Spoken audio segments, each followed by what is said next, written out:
c'est l'épisode 10, épisode un peu spécial parce que premier épisode de l'année, donc déjà, on est ravis d'être là parmi vous, à nos meilleurs vœux pour cette année. Et on démarre 2024 avec une nouveauté, un invité, voilà, une tête que vous n'avez jamais vue aujourd'hui. Donc je dis bonjour à Elliot. Elliot, est-ce que tu veux te présenter? Je serais pas allé au terme, mais non, mais en effet, On connaît ma modestie légendaire. content de rejoindre le cercle privé des têtes dans le cloud pour un épisode. Merci de me convier.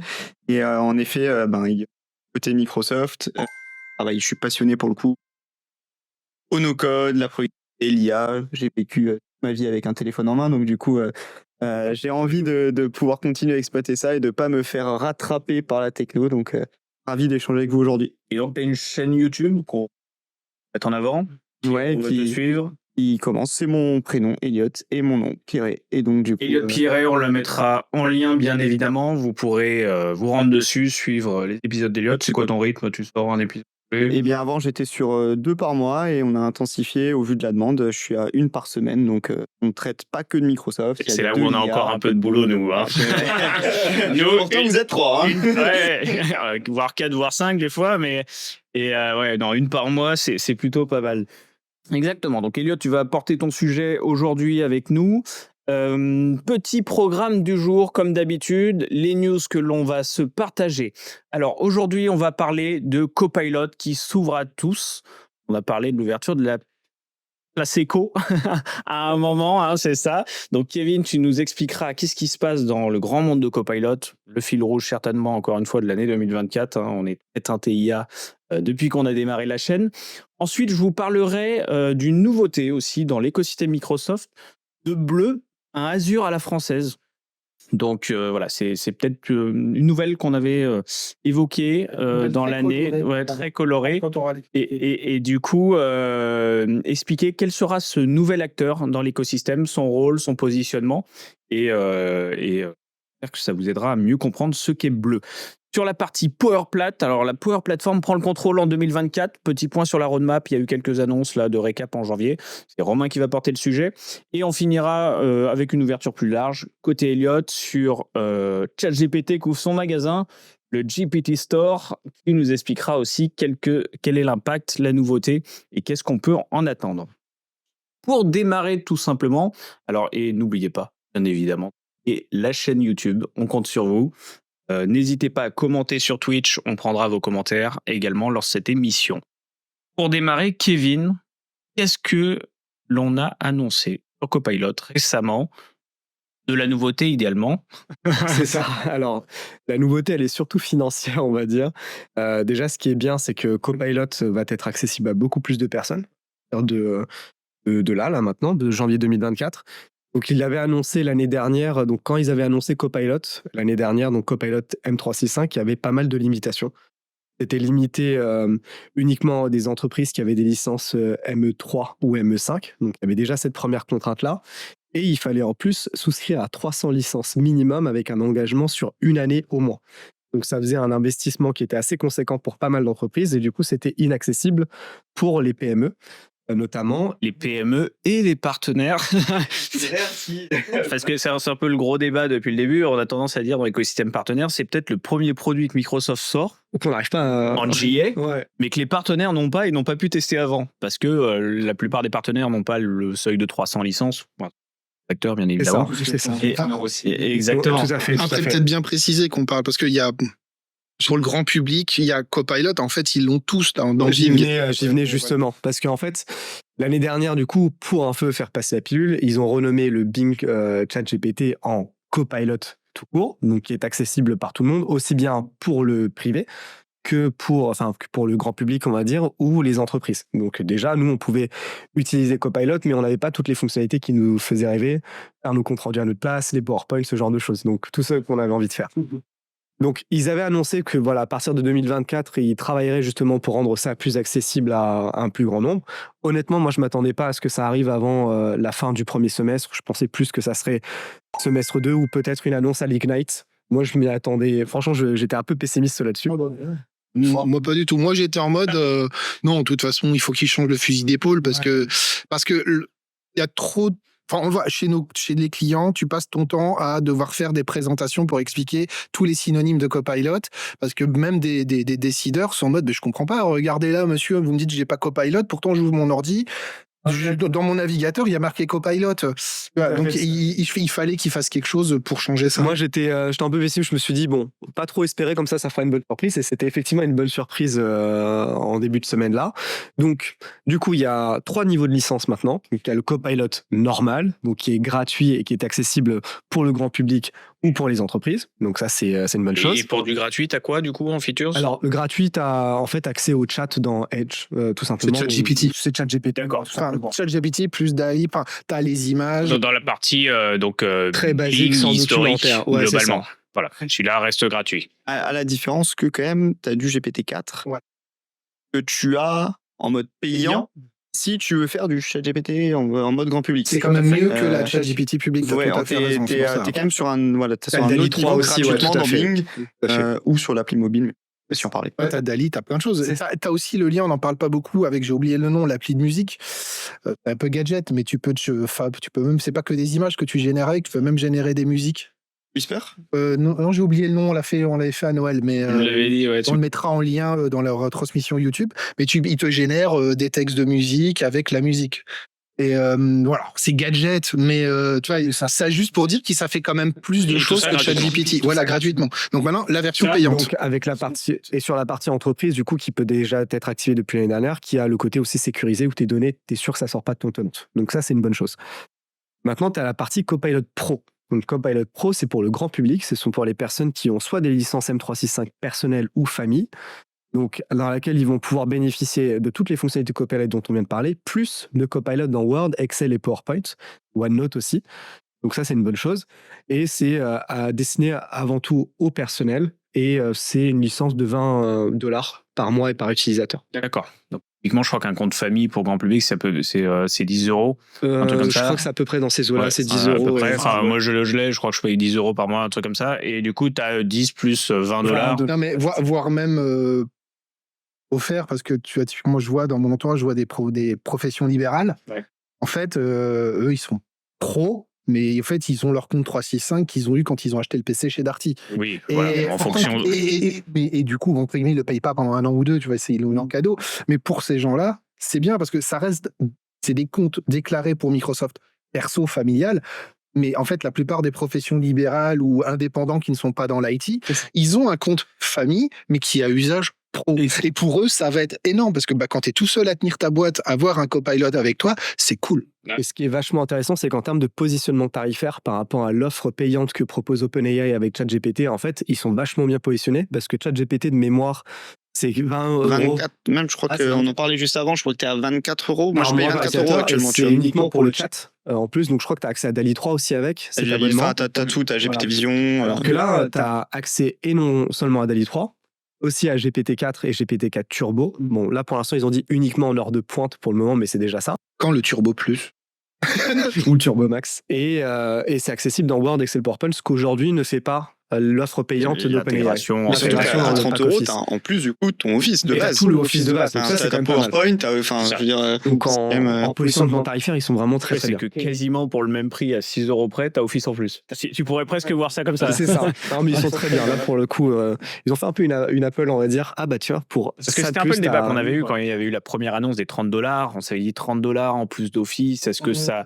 les justifie? Bah, ça fait cher, mais c'est un moteur d'IA, faut le voir comme quelque chose d'indépendant. Et au final, on arrive quand même dans une gamme de tarifs hyper accessibles. Donc ça, c'était pour la partie pro, pour les particuliers ou pour les professions libérales, ou en tout cas ceux qui ou les très très petites entreprises. Voilà, les boîtes de 2, 3, 4, 5 personnes, parfois il y en a qu'un qui a besoin d'un ordi et pour eux ils sont pas vus comme un pro et franchement ça peut tellement t'aider au quotidien. Ça t'aide à faire ton administratif, tes papiers, tu lui demandes parce que c'est l'exemple que donnait Microsoft à sa conférence, c'est aide-moi à remplir, il montrait qu'un agriculteur, aide-moi à remplir telle demande de subvention. Et voilà, enfin c'est super quand tu fais ce genre. Alors je pense pas maintenant il faut faire de la com pour que ces gens soient au courant parce que je ne pense pas que quand tu fais ce genre de boîte, tu poses 20 heures par jour, t'es pas au courant. Ça va venir dans un deuxième temps. Et je pense que c'est un vrai plus, tu vois, ça peut être un vrai gain de temps, simplifier la vie. Ça, c'est sûr, génial. c'est sûr. Et l'avantage aussi, c'est que ils vont proposer aussi ce qu'ils appellent Copilot ChatGPT. Donc, non, Copilot GPT, je crois, la marque s'appelle GPT tu Builder. pourras créer ton... C'est pas encore disponible, ils en ont juste parlé où tu peux, pour chaque utilisateur, personnaliser ton prompt et avoir ton Copilot un peu plus personnalisé par rapport à tes attentes. On en parlera après, ça, je pense, avec le sujet. C'est le lien avec Copilot Studio aussi dont on parlait. C'est différent sur Copilot Studio. Mais je parlais en termes de philosophie. Oui, c'est-à-dire, tu me demandes un truc, je sais pas le faire, améliore-moi. Je vulgarise très fort Studio. Mais... Et du coup, troisième niveau, donc c'est le Copilot pour M365. Donc là, ça n'a pas changé, le nom. Alors, le palier, par contre, d'accès, ils l'ont largement revu à la baisse. C'est-à-dire qu'il n'y a même plus de palier d'accès, c'est ce qui est une bonne chose. Donc non seulement, ça sera accessible pour les personnes qui ont une licence Business Standard et Business Premium, ces entreprises-là. Tu n'es plus obligé d'avoir du ME3, du MS5. Les clients qui ont encore du Office E3 et du Office E5 sont éligibles maintenant à Copilot. Ça, c'est une bonne chose. Et ensuite, le palier des 300 licences minimum à acquérir sur un an, et ben celui-ci, il saute aussi. Donc, tu peux avoir 2-3 licences et la facturation, tu peux l'avoir au mois. Alors qu'avant, c'était une facturation, tu étais un engagement d'1 an minimum, donc tu payais plus de 100 000 $. On avait du coup la double limite jusque-là, c'était de dire « Ah non, vous pouvez pas être dedans ». Et nous-mêmes, Expert Time, parce qu'on n'aura pas besoin de 300 licences. Et en plus, tu te dis, mais si t'es pas sur la bonne licence Office, il faut en plus que tu fasses ton upgrade. En fait, maintenant, c'est ouvert à tout le monde, c'est ça qui est cool. On peut dire, je pense qu'en 95%, 90% des cas, qu'est-ce qui rentrerait pas dedans? Tu vois des cas où... les E, les F, les machins. Peut-être les frontline. Après, pour les personnes frontline déjà de base, ils ont un accès très limité à tout ce qui est pack office et tout, parce que pour eux, c'est plus leur mettre à disposition de certaines informations. Mais du coup, ils sont pas, pour moi, même d'un point de vue usage, en fait, très concernés par la partie Copilot, en tout cas aujourd'hui, telle qu'elle se présente Copilot. Réelle ouverture en public, c'est assez rassurant pour quelque chose, c'est qu'on a souvent eu le débat de se demander si à un moment, c'était pas lié stratégiquement à une limite de sur les data centers, tu vois, l'ouverture. On ne peut pas te prononcer au nom de Microsoft, mais il y a une course au GPU. Exactement. Et du coup, de se dire là, si vraiment massivement ils ouvrent, Microsoft est prêt, du coup, à pouvoir généraliser l'IA Copilot au sens large. C'est hyper rassurant. Sur ça, je ne sais pas si tu as vu, il passait, mais je regardais sur LinkedIn, je ne sais pas si c'est un fake, si c'est un leak, etc. Donc, je prends avec des pincettes ce que j'ai vu, mais j'ai vu qu'il y avait un peu les entre guillemets, stocks d'achat du GPU dans le monde. Vous voyez vraiment que Meta et Microsoft étaient dans le haut du palier. Ça a l'air très, très probable. Donc, en fait, est-ce que... alors, je dis pas que c'est un lien avec ça, mais en fait, pour moi, derrière, c'est... Ils ont racheté tout ce qui était dispo. Tu t'en avais parlé, je crois, de cette stratégie. Il y a un vrai sujet, à mon avis, à ce niveau-là, qu'on a pu voir dans les modèles GPT, et peut-être aussi, du coup. Non, mais c'est ce qui se fait sur le marché. C'est comme Apple qui, déjà 1 an à l'avance, bloque une capacité de production, en fait, et ils sont sûrs de ne pas avoir de pénurie de leur côté, donc ils payent au prix fort. Et Microsoft, c'est un peu ce qu'ils ont annoncé à l'Ignite. Ouais, mais du coup, hyper rassurant. Parce que moi, j'étais hyper pessimiste en disant, ça n'arrivera pas tout de suite. Je pense qu'ils ne savent pas encaisser la charge, façon de parler. Et moi, j'ai une question, parce qu'on a parlé du pro, des persos, du famille. Le scolaire et l'universitaire là-dedans? Ils ont annoncé ça semaine dernière déjà, que du coup, Copilot est aussi disponible pour les licences un peu particulières et éducation. L'éducation, voilà, les licences éducation. Parce que c'est un endroit où il faut que ça vive. Du coup, on annonce, on a une offre cellule de soutien pour nos chers professeurs.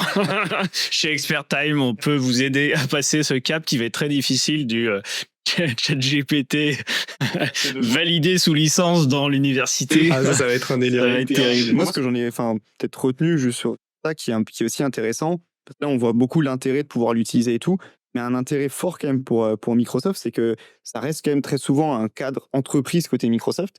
Là, ça t'ouvre quand même un potentiel de malade. Tout le monde. Vous avez une idée du nombre d'utilisateurs d'Excel dans le monde? J'ai encore regardé le chiffre ce matin. On est à plus d'un milliard, non? J'imagine plus d'1 milliard d'utilisateurs. Imagine, ça veut dire que d'un coup, si potentiellement, même si tu n'as que 1 ou 2% des personnes qui commencent à utiliser du Copilot, imagine le marché que tu adresses. Et puis moi, j'aime bien l'exemple, beaucoup le monde de start-up, et tu as souvent aujourd'hui des exemples comment j'ai monté une boîte avec ChatGPT. Alors, c'est un peu abusé quand il t'explique le business qui est monté à la fin, c'est pas dingue. Mais dans l'idée, c'est un peu ça, c'est que tu as plein de choses que tu ne peux pas faire en termes de productivité personnelle, de souhait d'entreprise, d'ambition. Là, peut-être pour 20 € demain, s'ouvre à toi, alors que pour faire de la créa, tu aurais eu besoin d'un freelance qui t'aurait pris hyper cher. Pour faire un autre chose ou avoir de la connaissance. Ça aide à des débuter. démarches. Ouais, ça aide à débuter parce que c'est vrai que le retour de toutes ces soi-disant business monteurs de ChatGPT, c'est que ceux qui avaient la fibre business, ça marchait derrière. Ceux qui étaient des gens qui n'y connaissaient rien au business, de toute façon, au bout de 6 mois, la boîte avait refermé parce que ChatGPT va pas remplacer ta gestion du quotidien. Et ce que Donc, tu dis, Elliot, c'est intéressant parce qu'en plus de tout ça, là, ils ont annoncé aussi l'application officielle sur Android et iOS Copilot. Donc, je l'ai téléchargée, elle est déjà disponible. Donc, ça, c'est une bonne chose. Et ça fait un peu écho à ce que Satya Nadella disait quand il avait pris ses. Ouais, je suis en gros. oui, tu ne peux pas faire une émission sans l'instant citation, Mais là, ça pour le tient. coup, quand il avait pris ses fonctions en tant que PDG de Microsoft, c'est ce qui changeait par rapport à Steve Ballmer. Il disait que lui, peu importe au final comment est-ce que Microsoft va intervenir, il faut que Microsoft soit partout. Et en fait, Copilot, c'est un peu cette stratégie-là. C'est que non seulement il le propose pour le monde de l'entreprise, mais aussi pour les particuliers, parce qu'ils se disent, bah, on propose des licences particulières, donc why not? Voilà, comme Teams, tu as le Teams perso aussi.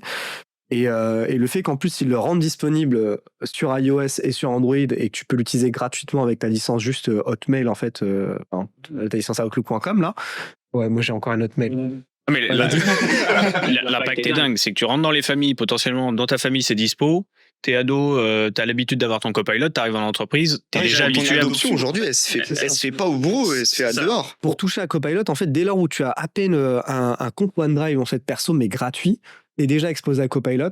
Et du coup, c'est une alternative à utiliser par exemple l'application ChatGPT d'OpenAI ou l'utilisation de Google Bard ou autre chose, ou Google Assistant par exemple. Est-ce que, parce qu'il faudrait peut-être aussi qu'on avance dans les news, mais est-ce que moi j'irais pas plutôt, est-ce que Microsoft ne retente pas ce super hold-up qui a créé l'histoire? Microsoft, comme tu l'as dit, ils sont installés avec le pack Office dans toutes les maisons.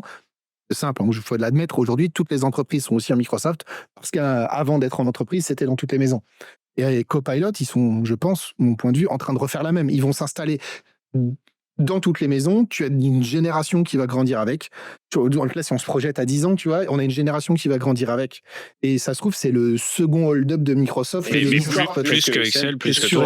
C'est sûr et certain, parce que déjà dans Windows 11, ils ont annoncé Copilot for Windows 11. Déjà ça. Et au CES, là, donc le CES, c'est le Consumer Electronics Show. Chaque année, c'est la grande messe où tous les fabricants montrent un peu leurs nouveaux produits, leur roadmap pour les années à venir. La plupart des PC qui ont été annoncés, les nouveaux PC, ils ont maintenant la touche Copilot, le logo Copilot sur le clavier. Et les voitures aussi. Et les voitures aussi. Bon, on va fermer la news. Comme tu disais, Romain, on va fermer la news. Et de toute façon, on reviendra sur un sujet GPT Store à la fin. Donc, ça fera écho avec ce qu'on va faire dans le monde Modern Workplace. On va passer à une petite annonce, du coup, sur Bleu. Alors, je vous en ai parlé et ça me tient à cœur parce qu'on a suivi ça assez tôt chez Expert Time, en tout cas depuis l'annonce. Alors, c'est une annonce qui date de 2021. Donc, c'est pas tout frais, mais En fait, elle devient vraie maintenant. elle devient vraie maintenant, exactement. Je vais vous expliquer ce que c'est. Donc, Bleu, un Azure français, pourquoi? En 2021, l'annonce, c'est Capgemini et Orange qui annoncent créer une société ensemble. Donc, Bleu, donc c'est le titre d'une entreprise. Voilà, exactement, rien à voir. Qui, ni l'équipe de France d'ailleurs, qui, du coup, donc, qui a créé un partenariat stratégique avec Microsoft pour opérer Azure, le cloud de Microsoft, en France, sur des data centers français bleus et avec des équipes bleues. Donc l'idée, c'est quoi? C'est de se positionner demain comme cloud souverain. On sait qu'aujourd'hui, et notamment le positionnement des acteurs américains en France comme Microsoft, il peut y avoir un débat au regard du Cloud Act, au regard de la RGPD, sur le fait que certaines lois permettraient d'accéder sur demande à des données hébergées en France, qui posent beaucoup de problèmes à certaines entreprises, notamment dans le public, dans la santé, dans la sécurité. Et on cherche à avoir des clouds souverains, donc sur lesquels on a une exigence de sécurité et de protection de la donnée portée par des accréditations comme c'est le SecNum, je crois, de l'ANSSI, assez pointu, au même niveau que l'HDS dans la santé, l'hébergement. On n'a pas beaucoup d'acteurs aujourd'hui, enfin quelques acteurs à le même poids même mondial que Microsoft, Amazon, Google, qui se positionnent sur le cloud souverain. Il y a eu des essais, il y a du OVH qui prend aussi cette position. Et là, en 2021, donc c'était la grosse annonce en disant, finalement, on a fait un partenariat à 3, 2 pour fonder une société, le 3e pour apporter le service cloud, Azure, et on vous proposera avec Bleu d'avoir un Azure français. Alors, le nom, on le comprend tout de suite. Et c'est vrai que quand on avait suivi l'annonce chez Expertime à l'époque, on a dit mais c'est lent. Enfin, il y a une vraie réponse, il y a un vrai besoin sur le marché, il y a une vraie demande des entreprises globalement. Mais même au-delà des entreprises, pour le gouvernement lui-même, parce que ceux qui ont suivi la news, elle est un peu tombée entre Noël et Nouvel An, donc je pense que beaucoup de gens l'ont zappé. Et là, c'est pas du ragot, hein, c'est même passé au JT. Ce que je vais dire, c'est que le gouvernement a quand même été épinglé parce que vu qu'ils n'ont pas de service souverain, ils ont quand même tapé du poing sur la table. Les ministres préparent le Conseil des ministres sur WhatsApp. Alors, et derrière, on vient de parler RGPD, Cloud Act. Donc, c'est une catastrophe. Et donner des leçons un peu. Ouais. D'un autre côté, maintenant, pour les défendre, mais avec quoi ils veulent le faire avec les nouveaux outils? En fait, il le faut, ce cloud souverain. Si tu veux qu'ils arrêtent d'utiliser ce genre d'outils, il faut leur proposer quelque chose. Ce qui est intéressant et que tu dis aussi, c'est que une des difficultés du cloud souverain, c'est la marche à franchir. En fait, aujourd'hui, un nouvel acteur qui arrive, quand tu vois les 10 ans, 14 ans, maintenant 15 ans de Microsoft passés sur le cloud à apprendre, avoir des services de qualité, avoir un niveau d'administration des services extraordinaire pour les entreprises, un nouvel acteur qui part de zéro, va forcément arriver avec un service dégradé par rapport à tout ce qu'on connaît chez les grands acteurs américains. Donc, à part un OVH qui est dans la course au cloud français, qui peut se positionner, c'est très très dur de rentrer. Donc, le move est plutôt intéressant de se dire, finalement, on fait un partenariat. Aucune idée de comment c'est monté aujourd'hui, on ne saura pas se positionner là-dessus. Est-ce que je pense pas que ce soit un rachat de la propriété intellectuelle, mais en tout cas un droit d'opération, on va dire comme ça. Ce sera précisé quand on aura plus d'infos. Ce qui est intéressant dans les infos, c'est qu'ils partent des technos Azure. Ils partent des technos et donc parce qu'il faut rappeler l'histoire, c'est qu'il y a eu une tentative. Il y a eu des tentatives. Dès 2012, il y avait eu un gros projet. J'ai plus le nom. Je pense qu'il n'y avait même pas eu de nom. Oui, il y avait eu une tentative de monter un cloud souverain français, sauf qu'ils l'entendaient from scratch, c'est-à-dire qu'ils ne se sont même pas appuyés sur OVH. Ils ont pris, ils avaient pris tous les gros acteurs du marché et ils se sont dit on va monter. Alors le truc bien sûr a coûté une fortune, a été abandonné total parce que tout simplement il y avait même Microsoft et Amazon et tout le monde débutait, donc les experts étaient pas nombreux. Il fallait prendre des experts français, francophones, nationalité française, casier vert, enfin la totale. Donc en fait, en gros, je peux même pas sûr qu'il y avait un ou deux mecs qui tenaient debout, qui étaient dispo. Hein. Désolé pour tous les gens qui étaient dessus, mais faut se mettre en 2012. Vous n'aviez pas de retour, les gens.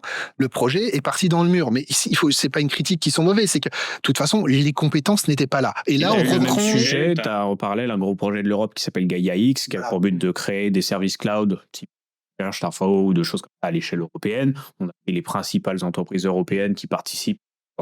Mais c'est très dur, encore plus en multi-pays, etc., de sortir un service dispo demain. C'est-à-dire que tu pourras le sortir dans 10 ans, mais dans 10 ans, tu auras peut-être... Ce qui est marrant, c'est que en parlant de bleu, là, ça me fait réfléchir, c'est de se dire, finalement, tu fais un cloud souverain, et on va dire ses portes actuellement. Le marché, il a quand même énormément évolué depuis. Aujourd'hui, on en parlait il y a moins de 3 minutes, là, tu es dans la course au GPU. Pour l'IA, comment maintenant, en fait, les entreprises aujourd'hui, elles veulent faire de l'IA. Donc que toi, tu n'aurais pas lancé déjà ton service cloud, comment tu rattrapes la dette du cloud? Si j'enlève ma casquette Microsoft, c'est que t'as une dette qui est déjà là, en fait. Et donc, c'est assez. Et t'es pas approvisionné parce que moi, je vois parfois, je travaille, plus à titre perso, j'interagis avec des plus petits acteurs qu'OVH.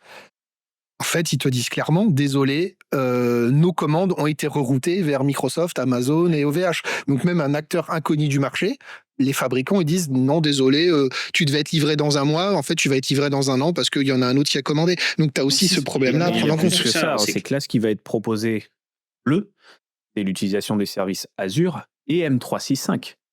C'est-à-dire que c'est pas que le cloud, c'est aussi toute la partie Modern Workplace, Digital Workplace qui va être dispo. On sait que ça a été interdit dans pas mal d'institutions publiques, l'utilisation des M365 plutôt pour aller sur du Open Office ou d'autres choses, et avec une dette énorme aussi pour les équipes qui ont downgrade globalement vers ces usages-là. Et là, tu as vraiment le meilleur, mais dans un périmètre qui sera certifié demain pour une utilisation en France. Donc, ça peut avoir un énorme avantage. Des compétences que tu gardes, du coup, parce que si les personnes savent utiliser M365, seront très bien dans bleu demain. Pourquoi on en parle aujourd'hui? C'est que c'était si je reprends ma date, c'était le 15 janvier, donc voilà, lundi, ont annoncé du coup Capgemini, Orange et Bleu le démarrage de l'activité commerciale. C'est-à-dire qu'à partir de cette année, à partir du 15 janvier, Bleu commence à accompagner des clients vers une transition vers Bleu. globalement, de regarder comment migrer, etc. Donc, ça devient une réalité, c'est que derrière, il y a une disponibilité qui est en train de se faire et qu'on entendra peut-être les premiers retours d'expérience. Donc ça, c'est intéressant. Il y a eu il y a un premier site, un peu vitrine, produit, qui a commencé à être partagé. Assez light pour l'instant, on en saura plus, on imagine bien plus tard. Et l'autre point, c'est qu'il y a une ambition qui a été partagée par Bleu d'avoir l'obtention du Secnum Cloud 3.2 pour 2025. Ça aussi, on sait que c'est un travail ardu derrière, pouvoir garantir tous les points d'exigence d'audit comme ça. Mais pour être cloud souverain, c'est le premier objectif de Bleu, d'avoir ça, plus l'HDS, plus il y en a 2-3 qui étaient annoncés, et ISO 27000 de mémoire sur le site qui était partagé. Donc voilà, grosse ambition. Ça devient réalité. On n'en avait pas entendu parler pendant 3 ans. On demandait un peu c'en était où. Il y avait une news en juin, parce qu'en gros, ce qui manquait, c'était l'étude antitrust de gros acteurs du marché qui se mettent ensemble. Hein. Capgemini, Orange et Microsoft, j'en parle pas. Donc du coup, il y a eu le go de la Commission européenne, c'est fait en juin, en disant on autorise l'entreprise. Exactement. Donc ça a été validé par l'Europe. Et pour finir, les cibles qui sont citées, alors on parle des OIV et des OSE. Entendu le terme, moi je ne connaissais pas. Donc opérateurs d'importance vitale ou opérateurs de services essentiels.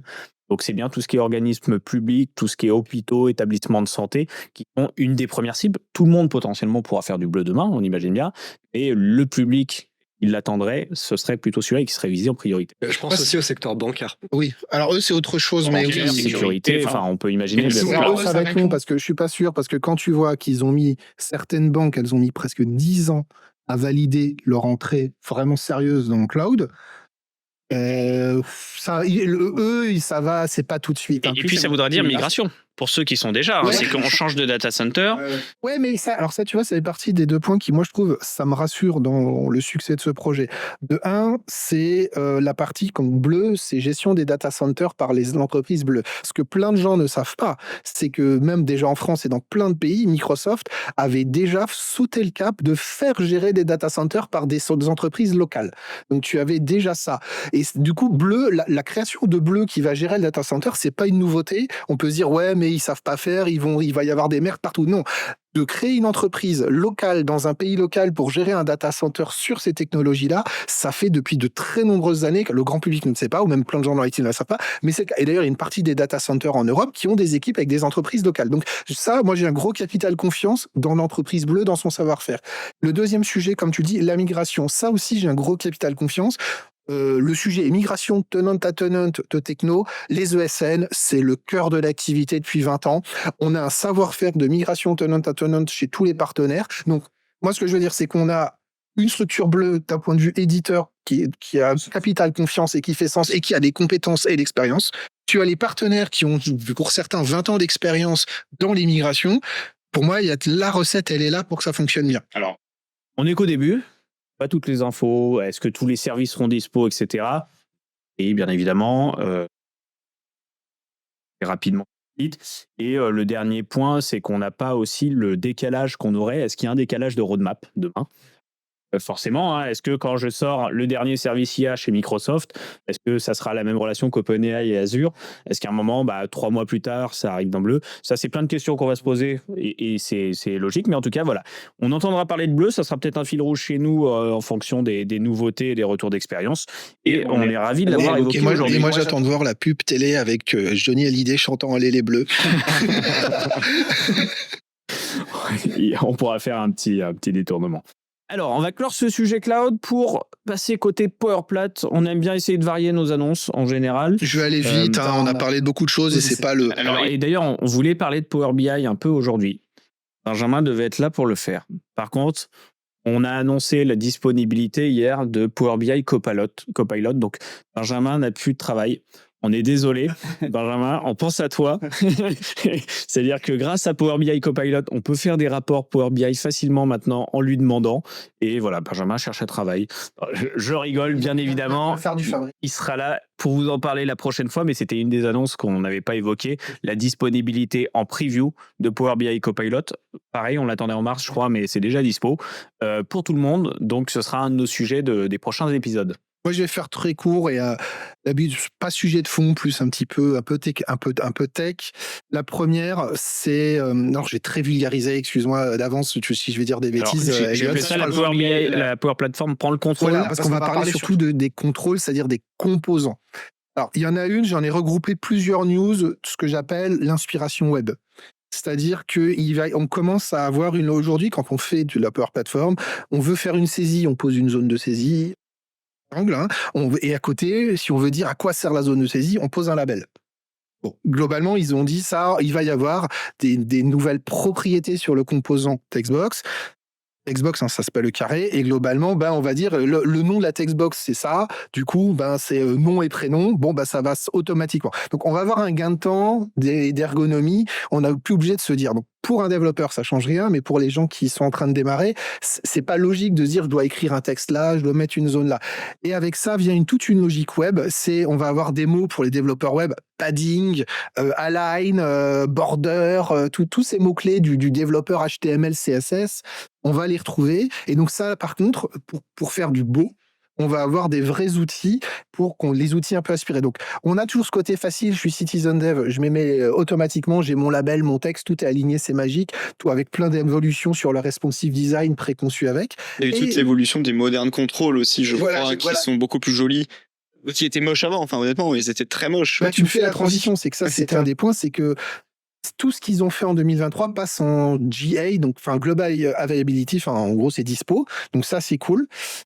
Tu as des nouveaux composants tout faits qui arrivent, t'as des nouveaux headers, des nouveaux tableaux qui vont arriver. Voilà, donc tu as vraiment cette logique web. Tu as aussi quelque chose qui est... Alors, ils nous l'annoncent tous les ans, j'espère que pour soi c'est vrai. Le theming, c'est-à-dire la notion de thème custom, ça c'est le truc qu'on les partenaires, on demande depuis... Et puis de la Power Platform, aujourd'hui, faut être honnête, c'est du bricolage de faire des thèmes d'entreprise réutilisables. Il y a des trucs, si on rentre dans le détail, il y a des solutions, mais personnellement, je trouve que ça reste du bricolage, ce qui existe. Là, ils nous disent, ça y est, vous allez enregistrer, vous allez avoir votre liste de thèmes, ils ont montré une petite démo, t'as tes listes de thèmes et tu choisis et t'appliques. Oui, parce qu'avant, tu faisais plutôt des composants où t'allais réutiliser. Voilà, si tu copies-coller, tu crées à partir d'une app, voilà. Donc ça, soi-disant, c'est cette année, je mets un gros guillemet parce que moi, je l'entends tous les ans depuis 5 ans. 3 ans, genre. Ouais, voilà. Mais apparemment, quand tu vois le reste, c'est cette année. Voilà. Et comme je disais, le gros truc sympa, c'est comme tu disais, ce que tu disais, tout passe en GA. Donc, ça veut dire que c'est accessible à tout le monde, les composants, voilà. Je faisais très court aujourd'hui, parce qu'en fait, j'aurais pu parler longtemps, mais pas le gros du sujet. Mais c'est sympa parce qu'on sent une vraie évolution. D'un côté, on n'oublie pas les citizen makers, d'ailleurs, qu'on dit maintenant, et pas dev. D'ailleurs, c'est peut-être un sujet que je voulais partager, et que tu t'intéresses pas mal au monde low-code, justement. Un peu moins de news en ce moment, Copilot prend tout, un peu partout, et c'est vrai que souvent, côté Power Plat, on se dit, la dernière fonctionnalité un peu sa part, on a eu pas mal de contrôle, gouvernance, un peu comme ça d'administration, et peu de grandes nouveautés. On a évoqué le paiement, e-commerce. T'as eu l'IA, c'est qui est arrivé. Bon, là, on repart sur un rythme preview, etc. Moi, ce que je trouve, pour le coup, pour avoir fait du Power Plat depuis 2019. On est peut-être arrivé à maturité aussi. Moi, je trouve que le produit, il est quand même mature. Je regardais des anciennes vidéos, démos que j'avais fait, et je regarde, je me dis, putain, on a quand même fait des démos sur ça. Et au final. T'avais fait un formulaire, c'était content. C'est solide, quoi. Tu voulais mettre un custom connector pour appeler une API. Franchement, c'était une vidéo d'une heure. Honnêtement, je prenais une douche après, quoi. Et là, ce que je trouve quand même super, c'est que la plateforme, elle est mature. Elle est mature, elle est solide, elle est robuste. Tu peux créer une app. Ok, c'est parti, ça part. Par contre, après, c'est plutôt, on va dire, des key features un petit peu au-dessus. Moi, ce que, perso, je regarde beaucoup le marché de no-code. Qu'est-ce qui manquerait? Moi, c'est surtout ce que tu mentionnais, c'est le côté, tu fais une application, on en parlait avant, on disait, l'adoption, elle se fait en dehors du boulot. Tu utilises des applis comme Netflix, comme Uber, en termes de UX et d'UI que tu vas rencontrer. Waouh, franchement, ça fait plaisir, quoi. Et pour le coup, si tu utilisais l'application faite par le Citizen Maker de la maintenance, franchement, tu prends un coup.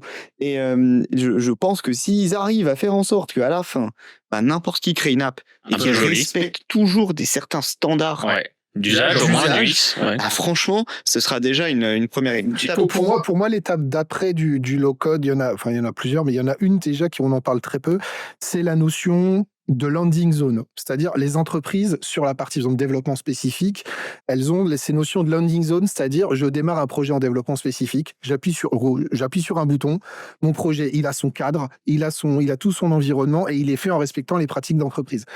Aujourd'hui, en Power Platform, c'est encore compliqué. On fait de la gouvernance, c'est un gros dada, mais globalement, la landing zone d'entreprise Power Platform a énormément de progrès à faire. Donc ça, c'est un axe de progression facile. Moi, ce que je voudrais quand même, c'est qu'on arrive à trouver des solutions pour se souvenir de pourquoi on fait de la Power Platform aujourd'hui et pourquoi WinDev n'a pas réussi il y a 20 ans. On rappelle toujours, le no-code, low-code, l'enjeu, c'est que la demande en besoin applicatif est tellement élevée que les services informatiques peuvent pas tenir la route en maintenance, et c'est pas un problème de compétence, c'est un problème de volume. Le but du Citizen Maker, c'est pas pour se faire plaisir, c'est de faire toutes les applications simples, dont la maintenance, côté métier, et aussi de rappeler que les métiers se transforment et que ça fait partie intégrante de tous les jobs, de tous les jobs, d'être capable de faire ses propres applications sans demander à l'IT. C'est un changement aussi organisationnel profond. Cette étape-là, pour moi, on en est loin. Beaucoup d'entreprises avec qui je travaille font beaucoup d'efforts, mais on a un vrai changement culturel, organisationnel, mais il faut que l'outil s'y prête. Et aujourd'hui, aujourd'hui, on a quand même beaucoup d'entreprises où le low-code, c'est quand même des internes ou des prestataires qui développent les applis low-code pour les métiers. Le full citizen dev, on en est loin, et je pense qu'il y a encore beaucoup de progrès à faire là-dessus. Comment faciliter l'adoption et l'inspiration de la culture. Je trouverais très triste que le low-code devienne juste un PHP de plus, un .NET de plus. Il faut que le low-code tienne son enjeu, son pari, il est là, il est permettre aux gens. Et moi, mon rêve, c'est que le low-code, c'est le nouveau pack office. Le pack office, il est sorti dans les années 80. Tu fais souvent ce rêve? Toutes les semaines avec mes clients, je leur en parle. C'est que pour moi, je veux qu'on tienne ça dans le futur. Le pack office, quand il est sorti dans les années 80, c'était une révolution. Aujourd'hui, ça viendrait pas à l'idée de quelqu'un de ne pas faire de l'Excel. Et ça ne choque personne de lancer Excel pour s'aider dans son macro. Mais pour s'aider dans son quotidien, même à titre perso, plein de gens se font des petits tableaux Excel. Voilà. Moi, je veux que le low-code, ça soit comme le pack Excel et ça soit aussi naturel. Alors, on parle 10 ans, 20 ans. Mais voilà, il faut qu'on tienne ce pari. Si on ne le tient pas, je serais triste parce que ça sera juste un outil de dev de plus. Et c'est aussi ce que tu dis, Elliot, c'est d'être au niveau des usages qui permettent l'adoption aujourd'hui.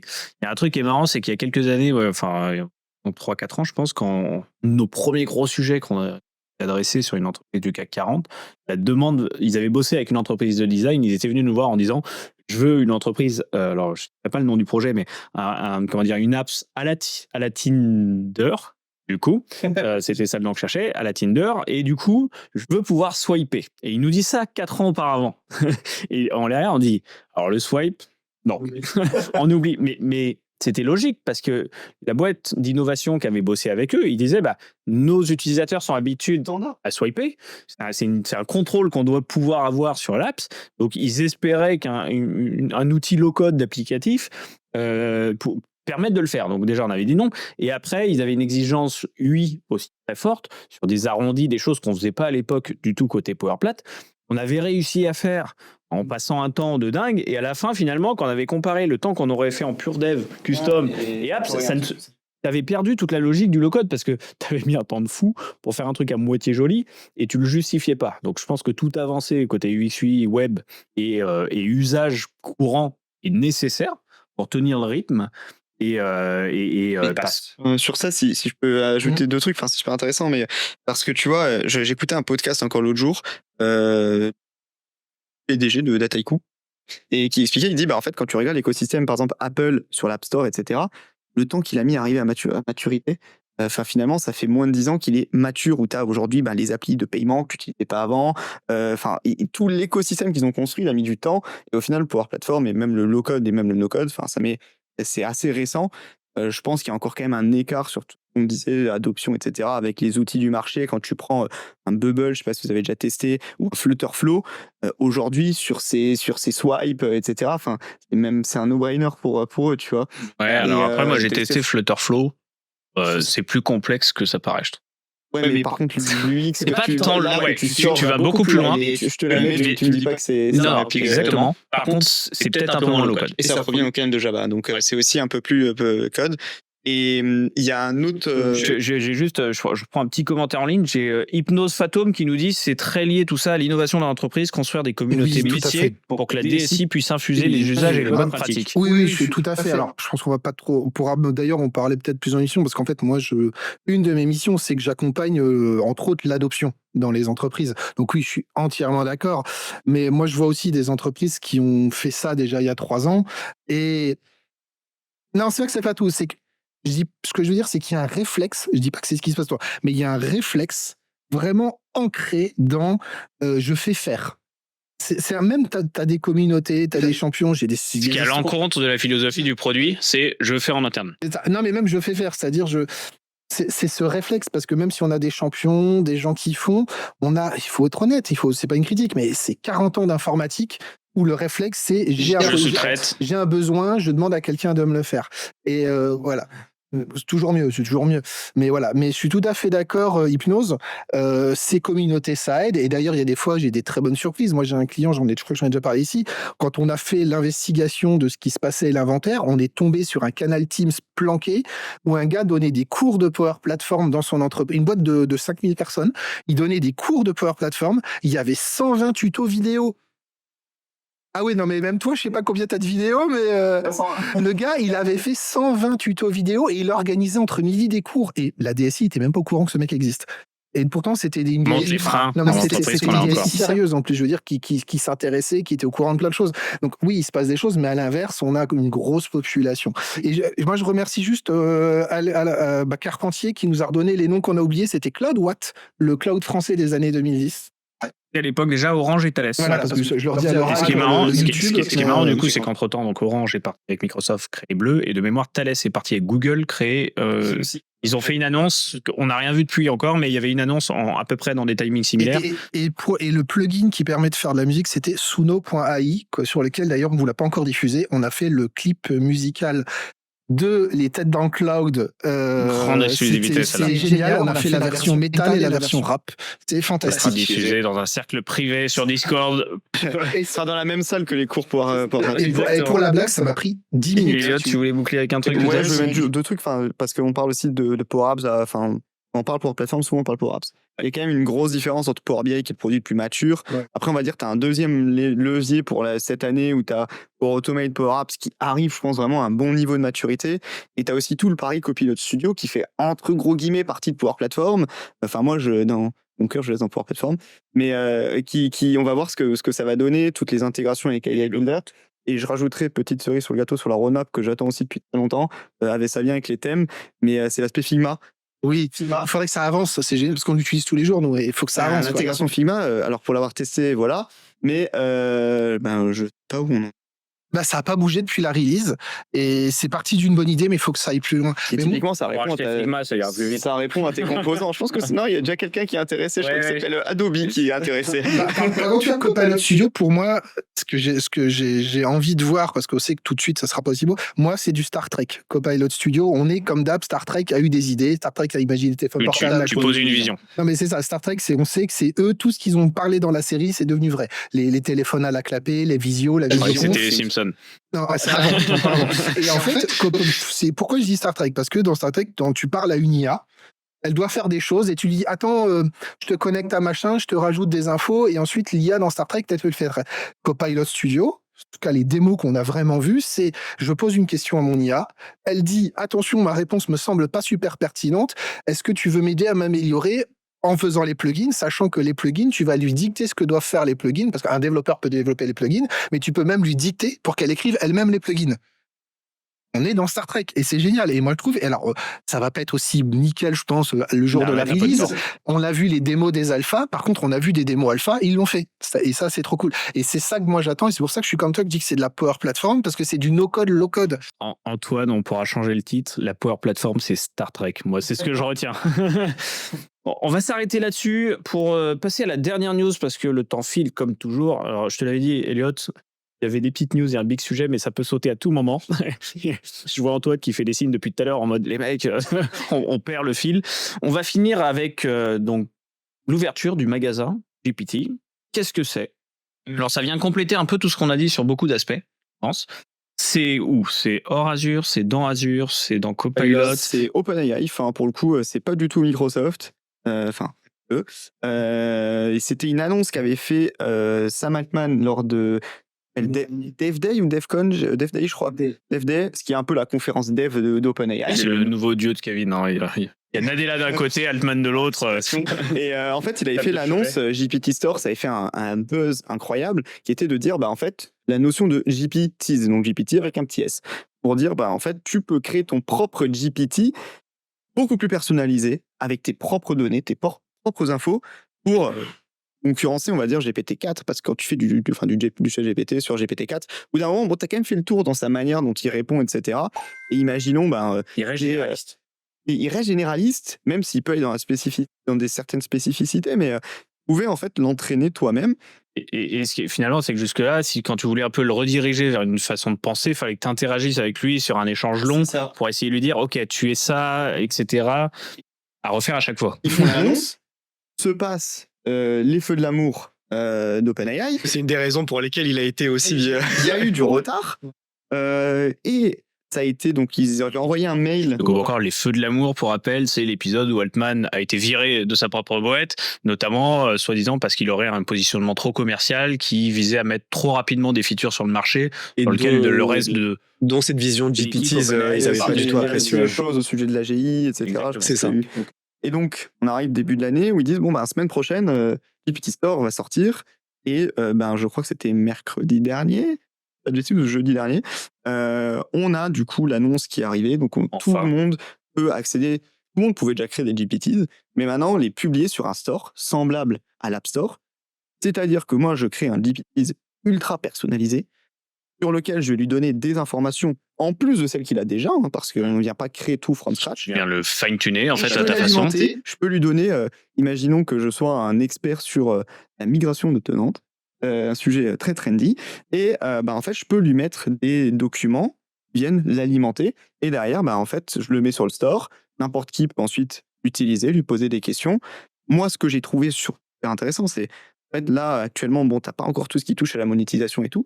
En fait, ça se dit, on est aux prémices de l'App Store du futur où tu vas payer ton abonnement, payer pour une feature. Ça emmène aussi plein de questionnements. Ça ouvre des business, du coup, de personnes qui vont pouvoir... Même des services. Moi, j'attends le GPT impôt.gouv. Il faudrait. Alors, c'est quelqu'un qui l'a fait sur Copilot Studio, j'avais déjà vu passer sur LinkedIn. Et alors moi, je me suis dit, en fait, tu t'imagines, demain, tu es une entreprise qui vend des voitures, on en a plein en France, en fait, tu peux créer tout ton configurateur voiture dedans, les gens arrivent dessus, et ensuite, ça les redirige sur ton site, etc. Ça peut être générateur de trafic, générateur de monétisation. Ça veut dire aussi, je pense que les premiers qu'on va voir, Booking, Airbnb, je pense qu'eux, ils vont sauter dessus. Mais eux, potentiellement, ils vont se l'intégrer dans leur site. Enfin, tu vois, ça sera un parallèle avec ce qu'ils ont fait. Pour te ramener les gens, en fait. Ce que je trouve intéressant, tu as évoqué l'expertise. Je suis un expert. Et ça, d'un point de vue entrepreneurial, il y a un paquet d'experts qui ont vraiment une connaissance qu'on vient consulter sur YouTube ou autre, pourraient avoir un semblable, on va dire, de tout ce qu'ils savent, parce qu'ils ont des notes, parce qu'ils ont leurs vidéos, parce qu'ils ont plein de trucs qu'ils peuvent alimenter.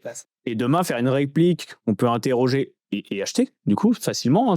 Mon seul but est de rapatrier ma connaissance à un endroit pour pouvoir la fournir à un moment à mon GPT et se vendre de cette manière. Et ça, c'est juste, moi, je trouve le potentiel derrière, il est quand même monstrueux. En positionnement pour toi, là, on est côté OpenAI. La déclinaison côté Microsoft, est-ce qu'elle existe aujourd'hui? Est-ce que c'est le Studio, le Copilot Studio? Est-ce que ça n'a rien à voir? Comment tu positionnes les produits aujourd'hui? Déjà, tu peux créer un propre GPT. Un Copilot Studio. Alors oui, tu peux faire ton interne, mais tu n'as pas de store à proprement parler aujourd'hui. Je crois que la partie Copilot Pro, justement, c'est GPTs d'OpenAI. Je pense qu'on va créer des petits GPTs, mais moi, dans la philosophie Microsoft, j'ai pas l'impression que ce soit trop dans l'avenir de pour l'instant, il n'y a pas le côté App Store, etc. Alors, si sur Copilot Pro, ce qu'ils ont annoncé, c'est que ils ont préconçu une série de GPT spécifiques sur la cuisine, les loisirs, ce genre de choses qu'ils vont publier. Et pour moi, je le vois pas. Mais on te dit pas encore que tu pourras importer des GPTs externes. Moi, je fais le parallèle avec les visuels custom sur Power BI, tu vois, où tu as tes visuels de base et à un moment, tu peux aller sur la marketplace, importer d'autres visuels. Peut-être que demain, on aura la capacité d'importer des GPTs GPTs. Dans la logique pour Copilot Pro, je vois mal Microsoft se baser uniquement sur son propre store à lui. C'est un peu comme quand Edge, ils ont décidé de passer le cap et d'adopter Chromium. Bah, en fait, ils ont rendu possible la compatibilité de toutes les extensions qu'il y avait sur Chrome aujourd'hui. Donc toi, tu vois le store arriver chez MS. Sur la partie Copilot Pro. Ouais, tu as tout ce qui est compatible avec les GPTs là, de OpenAI. Moi, je le vois bien compatible avec le Pro. Mais par contre, pour la partie Copilot M365, pour moi, c'est à part et c'est le Copilot Studio en fait, qui va permettre à chaque entreprise d'avoir son propre store, on va dire. Moi, je fais un pari sur la marketplace. Il y a une grosse stratégie depuis des années sur la marketplace Azure de Microsoft à vendre de l'offre, packagé, ISV, du service, etc. Si OpenAI part sur une logique de store, le store chez Microsoft, c'est la marketplace Azure, hein, globalement. On pourrait imaginer demain peut-être un lien où tu peux acheter, je sais pas, justement un expert, un GPT juridique fait par une société de renom. Elle viendrait publier sur la marketplace et que tu importerais dans ton Copilot Studio. Je sais Mais pas, dans ce cas-là, je verrais vraiment 2 stores bien séparés, tu vois. Et dans la même logique des ports BI avec des GPT certified, de ce genre de choses, tu vois. Tu te rends là-dessus et tu l'importes à un moment et avec des trucs certifiés un peu plus par MS. On pourrait imaginer ça hein, sur les visuels Power BI, c'est un peu ce que tu as. T'en as certains qui sont full communautaires, pas certifiés. T'en as certains qui deviennent certifiés par Microsoft. Peut-être que demain on arrivera sur un usage Mais similaire. là où je rejoins Elliot, c'est que pour moi, quand ils avaient annoncé ça là en novembre dernier, pour moi c'est aussi important que quand le modèle économique des stores d'applicatifs en fait avait été annoncé en 2008 par Apple. Pour moi, c'est aussi important et je pense que ça va lancer en fait tout un nouveau pan économique en fait sur cet aspect-là. Et je pense qu'on va aussi avoir les mêmes travers qu'au début, donc on va avoir tout un tas de GPTs qui sert un peu à rien. Sur ça, pour le coup, j'ai bossé. Je savais que j'allais venir, donc je me suis dit, il faut quand même que je bosse pour une fois. J'ai bossé, alors je me suis amusé à créer un GPT. J'en ai créé un premier que j'ai essayé de publier, qui s'appelait Election Advocate. Et qui te Pour seulement $100 par mois, allez-y. permettait où j'ai alimenté avec des articles. Je l'ai fait d'abord avec du pro-Trump et avec du pro-Biden. Parce que je me suis dit, on est quand même dans une année d'élection américaine. À quel point ça, c'est capable d'aller influencer? Parce qu'en fait, on fait tous le truc où, quand on l'a déjà tous fait, il y a des élections en France, on tape sur notre moteur de recherche, on dit quel est le programme d'Emmanuel Macron? Et bam, t'as le truc. Et en fait, je me suis dit. Là, l'influence du référencement Google. Influencer, moi, mon GPTs. Donc, ça, je me suis fait tout de suite recaler. Il n'y a pas eu de souci. On t'a recalé sur quel motif du coup? Abuse political abuse. Intéressant. Donc, j'en ai fait mécanisme deux de comme ça. protection. Après, je me suis dit, bon, je vais faire autre chose. J'en avais créé un il y a quelques temps, permettait en fait, où j'avais indexé des liens pour dire je veux résilier mon contrat SFR, démarche en 5 étapes, 10, 23, on sait tous que c'est un enfer, machin, tac, pour trouver le bon contact. Et je me suis dit, en plus de documents Word que je mets, j'ai glissé des informations politiques à l'intérieur basées sur ces anciens documents. Et en fait, pour essayer de voir si la personne qui utilise mon GPT, est-ce que à tout moment, quand je lui dis est-ce que je peux appeler le 1023 pour résilier SFR, il va pas me dire oui, et by the way, votez Trump, pour voir si ça passe, à quel point ils sont. Pour l'instant, il est encore en attente. Mais il s'est pas fait refouler tout de suite. Donc c'est assez intéressant. Et ouais, toi, tu veux l'éprouver pour se dire est-ce qu'à un moment on peut pareil le détourner comme ils ont fait avant ça avec les gens qui injectaient dans des pages web en police 1 pouce blanc sur blanc des fausses infos ou carrément des lignes de code d'injection. En fait, c'est la même. Comme quand tu te fais retargeter sur les réseaux parce que tu regardes certains contenus, en fait, tu peux te faire indexer par du Biden, par du Trump, tu vois. Quand il est publié, ton GPT, il est publié donc sur le store.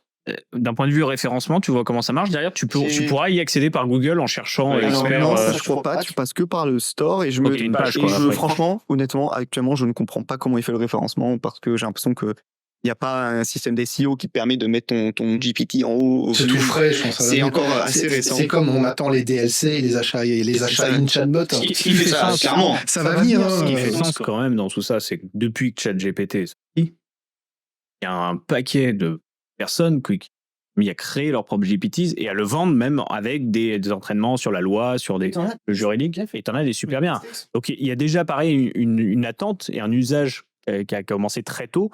du GPT spécialisé mis à la disposition de la communauté. C'est exactement ce que j'allais dire, parce que quand tu vois, il y a un monde, et d'ailleurs, je pense que c'est un monde où ils vont devoir très surveiller, parce que, sans lancer le débat là, le monde des coachs sport et bien-être sur YouTube, c'est à la fois le meilleur et le pire d'Internet. C'est que tu as à la fois des gens exceptionnellement bons, et t'en as même qui ont fini en prison. Donc, Alors, sur ça, je sais pas si t'as regardé, mais ils ont fait toute une doc qui est précise là-dessus. D'accord. Quand tu veux toucher à la santé, quand tu veux toucher. Ah, c'est bien ça. Et ils ont communiqué aussi, je crois ce lundi, alors je sais pas si c'est suite à MGPT, mais comment est-ce que va se passer OpenAI suite aux élections américaines qui vont arriver. Donc c'est assez intéressant de voir qu'ils essayent déjà d'anticiper ça, ce qui est généralement pas trop le cas des bots si tu regardes. Donc à mon avis, ils vont avoir des vrais questionnements là-dessus, assez intéressant à suivre. Et je vous dirai si mon compte se fait ban ou si le GPT arrive sur le store. En tout cas, ne l'utilisez pas. Moi, j'attends le coach sportif ChatGPT, ça va être vraiment ça, bien. t'en as, hein, sur le store, il y a des trucs vraiment bien bien fait. Ouais. Ça peut être vraiment cool pour discuter avec lui de ton programme et tout. Enfin, Imagine La Belle au Bois dormant en 2024. GPT, dis-moi qui est la plus belle. Et t'as le miroir GPT qui te répond en disant. Donc, tu vois, sur le modèle GPT pour les histoires pour enfants, pareil. Donne-moi une histoire pour enfants rapide à raconter. Et quand tu faisais tes tests, tu sais, par rapport aux données que tu as injectées, là, par contre, il te soulevait aucune limitation. Tu pouvais mettre tout ce que tu voulais. C'est un système classique. C'est à la publication qui te dit attention. Le contrôle, il se passe après, en fait. et c'est des IA qui contrôlent les IA. En fait, j'imagine que. Alors, c'est le premier principe. Enfin, je crois que très rapidement, c'est le cas. C'est qu'aujourd'hui, pour s'assurer qu'il te donne la bonne réponse, tu as une première IA, enfin un premier finalement Transformers fournit l'information et tu en as un deuxième qui la revoit en se disant est-ce que c'est pertinent à telle question de répondre telle réponse. Donc tu as déjà des IA aujourd'hui derrière l'IA Gen qui interrogent des IA et qui contrôlent. L'ancêtre des chatbots, c'était la question et la réponse étaient préprogrammées. Donc c'était le point de départ. Exactement. On va fermer là-dessus. Alors, c'est sujet intéressant. Moi, je pense que la monétisation de l'IA, c'est ce que beaucoup attendent. Alors, pas disponible en tant que tel côté Microsoft. On le rappelle, GPT Store concerne OpenAI. Que les US pour le moment. Et que les US. Allez communiquer Exactement. plus tard la monétisation. Par contre, voilà, il y a certainement un avenir, un usage attendu là-dessus. On verra comment c'est décliné. Est-ce que demain, le fameux Copilot aura son store, sa marketplace? Est-ce que des entreprises le monétiseront? Il y aura des histoires de partenariat. Je pense qu'on peut attendre et imaginer pas mal de choses. C'était ton premier épisode avec nous, Elliot. Alors, encore une fois, je te remercie d'avoir participé. J'espère qu'on t'a pas trop mis en difficulté. Je rappelle que j'ai bossé, j'aime bien le rappeler. J'ai venu avec un étude de cas. Moi, quand il arrive, je lui ai rappelé que nous, on bossait pas. Donc... Nous, c'est notre quotidien, c'est notre pause déjeuner classique. Exporter la machine à café. C'est très appréciable de t'avoir eu avec nous. On te réinvitera, bien évidemment. Tu as le mérite d'avoir été le premier invité de l'histoire. Voilà, dans 20 ans, quand on fera les reviews des 10 ans, des 20 ans, on dira, vous vous rappelez, le premier invité, c'était Elliot. Qu'est-ce qu'il est devenu? Il n'a pas grandi, par contre. Et voilà, on vous encourage, comme on l'a déjà dit, à suivre la chaîne YouTube des Têtes dans le Cloud. Pour rappel, alors c'est vrai qu'on annonce toujours un peu au dernier moment quand sera le live Twitch, vraiment pour être sûr que vous êtes ardus et passionnés de la chaîne. Mais vous l'avez compris, on sera sur Twitch à chaque fois à midi, le jour où on l'aura choisi. La chaîne d'Elliot Pierret que vous pourrez retrouver sur YouTube aussi, donc à raison de 2 fois par mois, c'est ce qu'on s'est dit. Donc les liens seront dans les commentaires et dans la vidéo. C'était le 10e épisode des Têtes dans le Cloud. On vous dit à très bientôt, à la prochaine fois. Rendez-vous dans 1 mois et prenez soin de vous. À plus. Merci.